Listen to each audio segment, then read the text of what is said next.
The fallout continues after U.S. federal agents shot and killed a man this morning. Minnesota officials held a news conference last hour. Our message is really clear and straightforward. We need ICE out of Minnesota.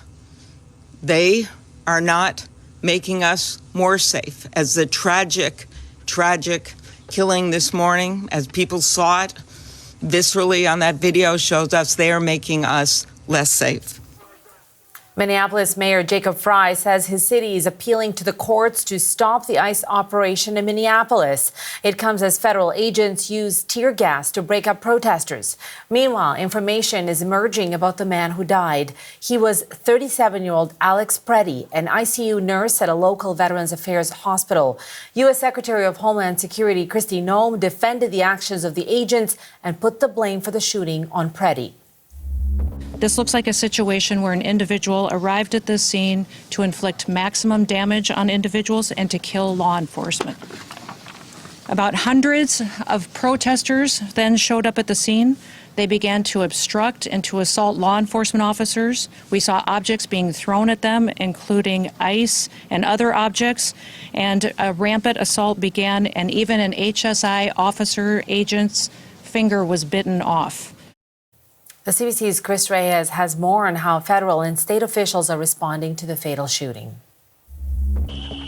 A warning over these videos captured from multiple angles by bystanders that appear to show another fatal confrontation between federal agents and an individual in Minneapolis. They killed him! Its mayor described what he saw. I just saw a video of more than 6 masked agents pummeling one of our constituents and shooting him to death. The Department of Homeland Security says federal agents were in pursuit of a man in the country illegally with a criminal history when they were approached by an armed individual. U.S. Border Patrol Commander Greg Bovino defended his agents. The agents attempted to disarm the individual, but he violently resisted.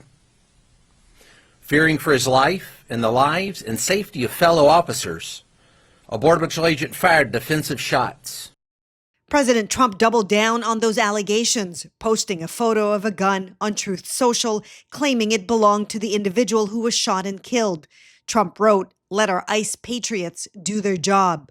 The DHS also claimed that 200 people arrived at the scene and threatened law enforcement. Minneapolis Police Chief Brian O'Hara said this of the man's identity. Based on the information that we have, which is very limited, this is a 37-year-old white male who is a Minneapolis resident, and we believe he is an American citizen. The shooting set off another round of protests and clashes with federal agents. The Midwestern city has been a tinderbox since the Trump administration deployed thousands of federal agents earlier this month, citing fighting social welfare fraud as the reason. No! Shame! Shame! Soon after, an ICE agent shot and killed Renee Good, an unarmed protester. Minnesota Governor Tim Walz urged residents to keep the peace and then issued this challenge to the president. Donald Trump, I call on you once again. Remove this force from Minnesota. They are sowing chaos and violence. Trump showed no signs of backing down. In multiple posts on Truth Social, he accused state and city officials of inciting insurrection and using the face-off with federal agents as cover-up for fraud. Walz has demanded an independent review of the shooting, telling the White House that federal agencies can't be trusted to lead the investigation. Chris Reyes, CBC News, New York.